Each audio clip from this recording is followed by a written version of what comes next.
Շնորհակալ եմ, պարոն վարչապետ, Հայաստանը դիմել էր Ռուսաստանին Ադրբեջանի և Թուրքիայի հատվածում երկաթգծերը վերականգնելու հարցով, որևէ պատասխան արդեն կա թե չէ, ու եթե չկա, երբ կհամարվի արդեն, որ ժամանակն է ինքնուրույն լուծելու այդ հարցը։ Դուք նաև ասել եք, որ պետական բյուջեից պատրաստենք, եթե ինչ-ինչ դժվարություն։ Գիտեք, ձեր հարցը ըստ էության նախորդ հարցի շարունակությունն էր, եւ դա ցույց է տալիս նաև, որ մենք ոչ միայն պատրաստակամ ենք, այլև ուզում ենք գործակցել Ռուսաստանի Դաշնության մեր գործընկերների հետ, որպեսզի տարածաշրջանային կապուղիների ապաշրջափակման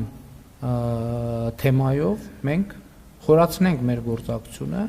Մենք դիմել ենք, այդ թվում գրավոր ենք դիմել, ես ճիշտն ասած այս պայդրությամբ դեռ չգիտեմ պատասխան գրավոր կա թե չկա, բայց ընդհանուր առմամբ մթնոլորտը դրական ազդակներ ստացվում են, հույս ունենք, որ կարագանա process-ը, դուք գիտեք, որ նախորդ հունվարին երևի, նախորդ չէ, այս ամիս Հայաստանի եւ Ադրբեջանի ներկայացուցիչները այցելեցին երկաթուղու երասխ սադարակ հատված, դրա մասին հաղորդագրություն եղավ, այսինքն process-ները գնում են եւ մենք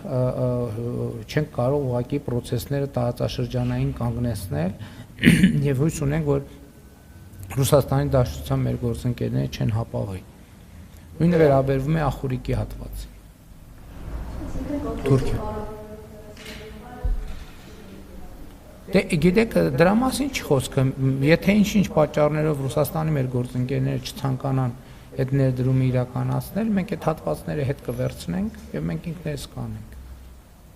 Հաջորդ հարցը Պարոն Փաշինյան, 2024 թվականին դուք ազգային ժողովի ամբիոնից հայտարարեցիք, որ բանակցել եք Ռուսաստանի Դաշնության կառավարության ղեկավարի հետ Գույք պարտքի դիմաց գործարքով Ռուսաստանին հանձնված գույքի հարցով, ինչպես եղավ, որ Մարս գործարանը եւ Մերկելյան ինստիտուտը անցան Վլադիմիր Եվտուշենկովին, ինչ գործարքեր կմանրամասնեք, թե ինչ եք քննարկել գործարարի հետ եւ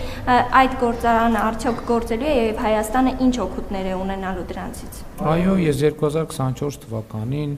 Մոսկվայում Ռուսաստանի Դաշնության կառավարության ղեկավարի հետ խոսել եմ այդ թեմայով, ասելով, որ գիտեք, դուք գույքեր ունեք Հայաստանի Հանրապետությունում, մասնավորապես նկատի ունենալով Մարս գործարանը, նկատի ունենալով Մերկելյան ինստիտուտի մի հատվածը, որը պատկանում է Ռուսաստանին, եւ ըստ էության այդ պոտենցիալը չի գործում, այնտեղ որպես պահեստներ են օգտագործվում, եւ ես իմ ակնկալիքն եմ փոխանցել եւ ես հույս ունեմ, որ այդ գործարանները ի վերջո կաշխատեն, որովհետեւ վերցնել ուղակի ոչինչ չանելը այդքան էլ տրամաբանական չի։ Պարոն Եվտուշենկովը ինձ ասաց, որ ինքը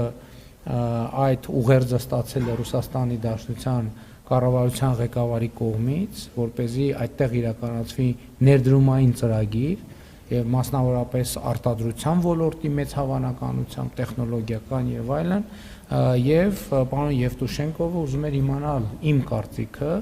այդ խնդրի վերաբերյալ, ես ողջունել եմ այդ մտադրությունը, ես չգիտեմ այնտեղ սեփականության փոփոխություն տեղի է ունեցել թե չի տեղի ունեցել,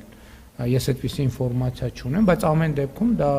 Հայաստանի սեփականությունը չէ, Ռուսաստանի սեփականությունն է եւ այնտեղ ինչ գործառույթներ, որ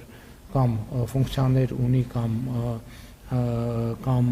լիազորություններ ունի Հայաստանը կիրականացնի։ Նկատի ունեմ, խոսքը գնում ներդրումային ծրագիր իրականացնելու համար, ես ողջունում եմ այդ մտադրությունը։